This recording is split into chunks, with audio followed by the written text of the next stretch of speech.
Now, to get set up and work with miniwdl, we need our course files and we need our development environment. So course files are here. They are a subset of the Learn WDL course. And again, as I mentioned, if you're completely new to WDL, you might want to run through the full course here, sections 1 through 5, after you do the setup here for miniwdl. For the miniwdl course, you click into the section, and then there's a short README that I've basically just gone over already, and then you go into the setup section.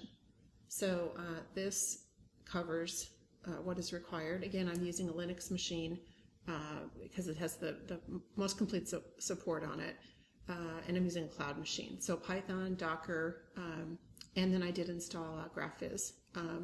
So once you have the prereqs, then you're going to install miniwdl with a Python package installer, either pip or conda, or you can install it from source, and I've linked out here. In terms of the verification in your dev environment, you want to verify your Python version, you want to verify your package installer, and then miniwdl itself. And then once you've done those verifications, then you want to run the self-test, which has a small workflow and will return correctly once you have run that self-test. So let me just copy this because we'll be using that in a second. Now, again, you can use anything from your local environment to cloud. I like using cloud because I like installing less things. And so this happens to be a notebook instance, a notebook VM.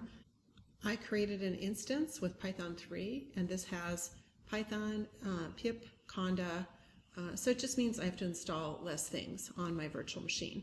And it never costs me more than a US dollar or two if I turn it off when I'm not using it. So you just click stop. So you also get Jupyter on here. We're using Terminal, but if you wanted to use Jupyter Notebooks, you could. Once your instance is ready, and I've already set this up, and you click this link, and that opens up Jupyter Lab. Then inside of here, you just go new, click new, and then you can get either a notebook or a terminal, and I'm actually in terminal. So I'm just going to go miniwdl help to show you that miniwdl is here.